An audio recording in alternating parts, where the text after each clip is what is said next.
the injuries right now, but how do you overcome that with a game left after a performance like this? Yeah, we got to find a way, and myself, I've got to do a better job. As coaches, we've got to figure out, all right, what we can do, to help guys in certain instances, and collectively as a unit, we've got to play better. And hey, listen, when I'm wearing the hat, whoever that I is, right, you understand you're going to have to make the play in those moments. When we're going to keep trying to, find ways to not always have the same person with the stress. And I did not do a good enough job in those moments tonight to get that thing moved around well enough. Brad, where were you? Obviously been in this league a while, and there are a lot of good quarterbacks. Where would you rank Bobby?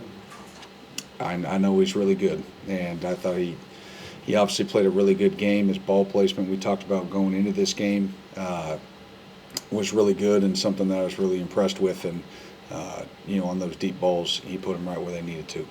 Credit the receivers; they did a great job. Running with pace, making some tough contested catches down the field too, and so credit to them. We need to do better. Brad, did you feel like the secondary was mentally prepared to execute the calls? Yeah, I mean, I thought, I thought we were ready. I thought, they were going to be able to handle it. And again, whether it's me, whether it's a player, every one of us will say we did not do a good enough job. The game plan wasn't good enough, obviously, and so we'll go back, we'll take a look, figure out what we can do. And there's some things that, again, those guys in that locker room, they're not going to shy away from their plays that they know they can make. Brian, what's just the conversations on the sideline when it feels like they're trying to get some style points for the playoff and obvious Heisman or whatever, and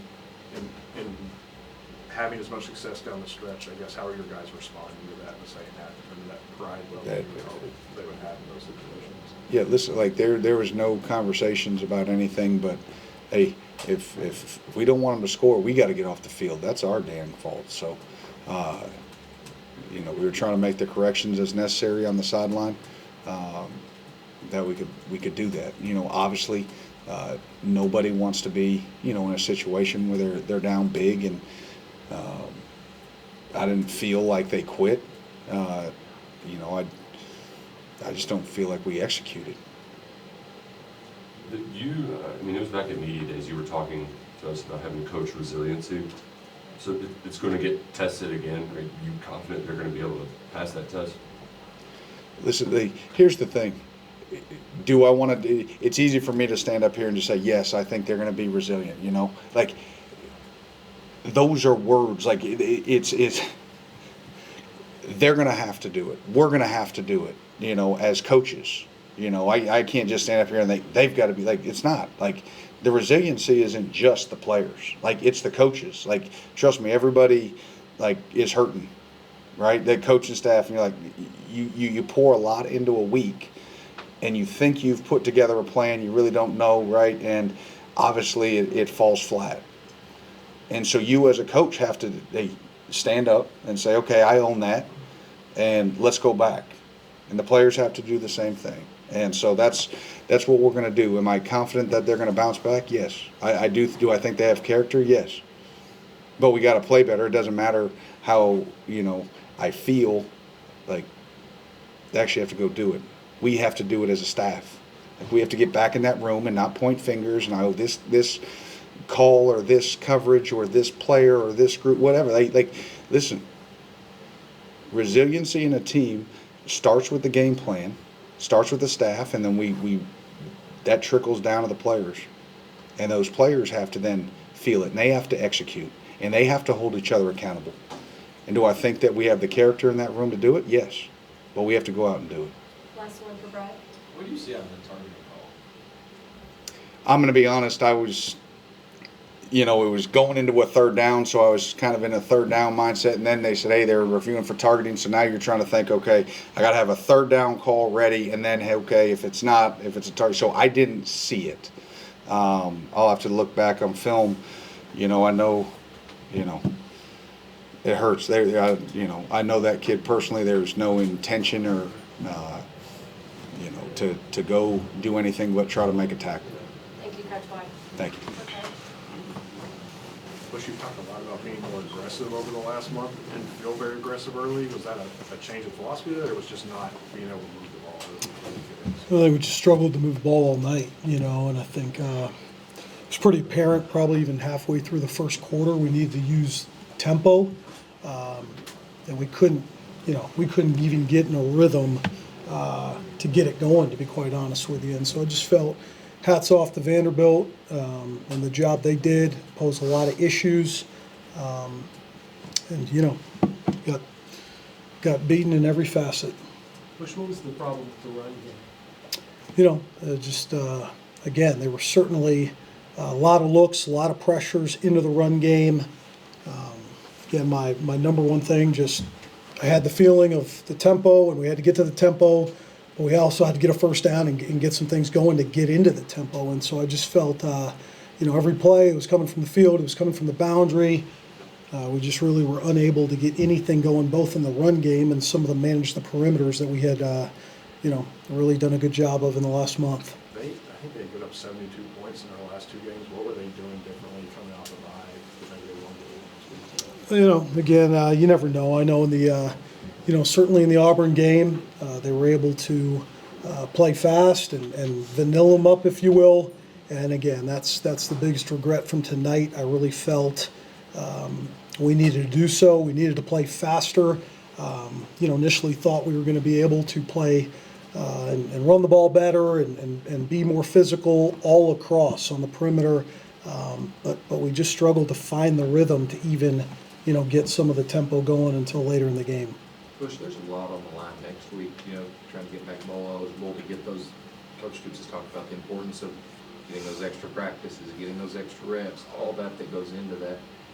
How do you guys get the offense back on track and some of that regain some of that momentum you've had in the last few weeks with the important one next week?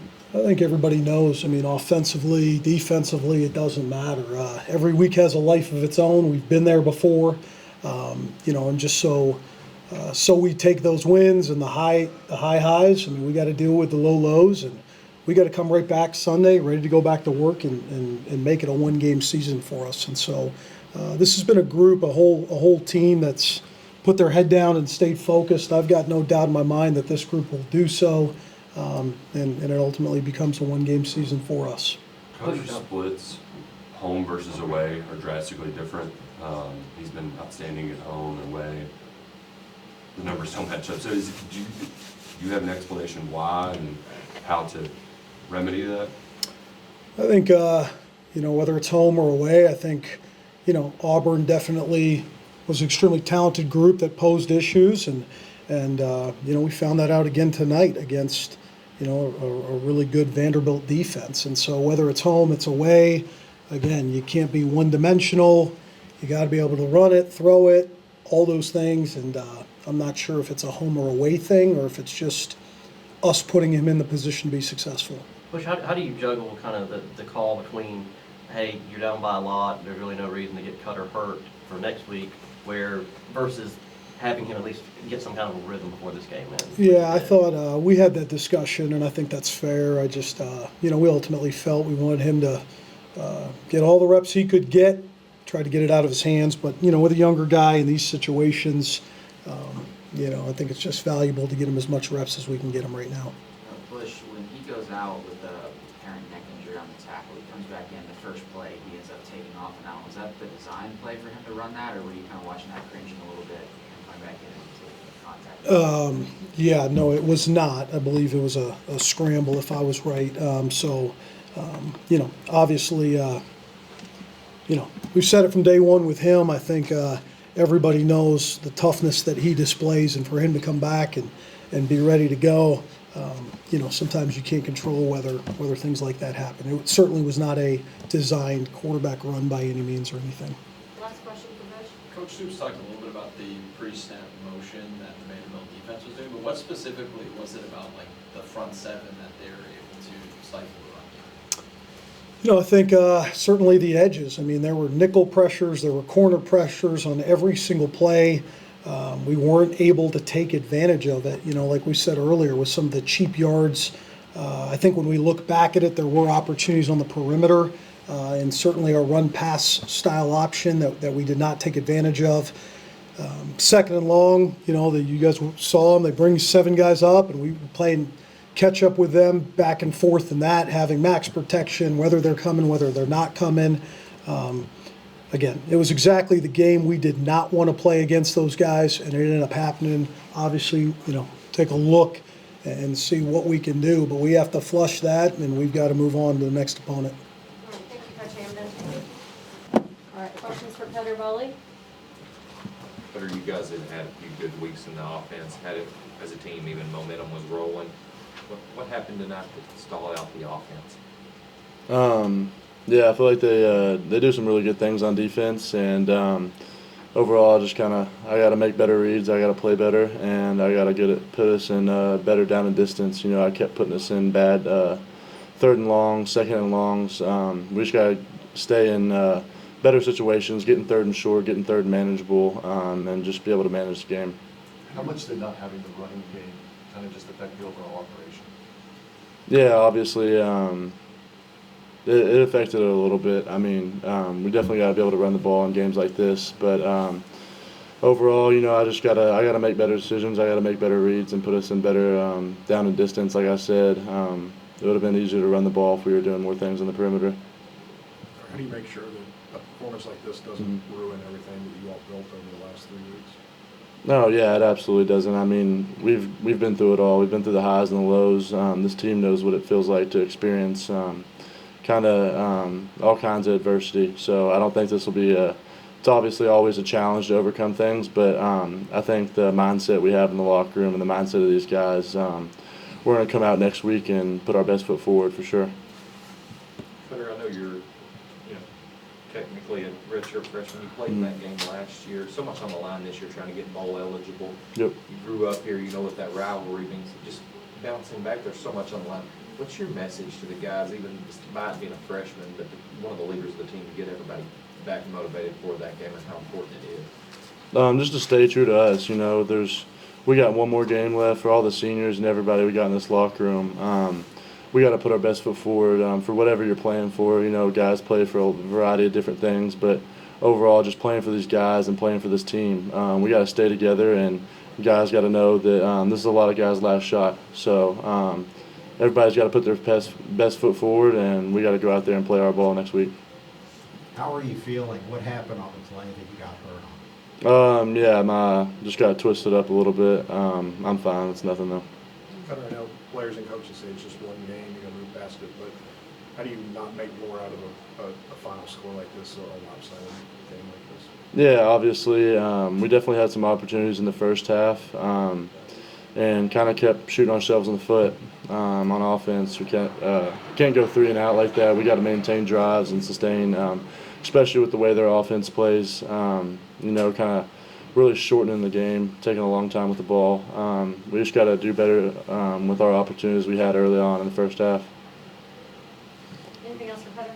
We've heard a lot about Diego. I'm just curious, just watching from the sidelines, is there anything that you can take from kind of what he's been able to bring to the table? Yeah, he does a really good job. I feel like he's his own kind of unique player in his play style, and it works really well for him and works really well for that offense. And, he's able to do a lot of good things, and, he's a good player. Coaches and players throw the word accountability out a lot. Where do you think that fits into what you guys have to do this week? Yeah, just overall accountability of yourself, this team, and everything we kind of stand for right now. Everybody's prayed to be in the position we're in. Everybody's prayed to be here playing SEC football on this team, and ultimately we got one game left, so guys know what's on the line. We're bowl games on the line, postseason play. So these guys know what's at stake. I think just holding yourself accountable to your standards and to our team standards overall. And I think with the adversity we've been through, these guys are going to do a really good job of that. All right, thanks, Cutter. Appreciate y'all. Grant, obviously the injuries on defense have piled up to a point, but just the guys who are available, what are you saying in a game like this when it's not going so well? Just go out each week and prepare very well.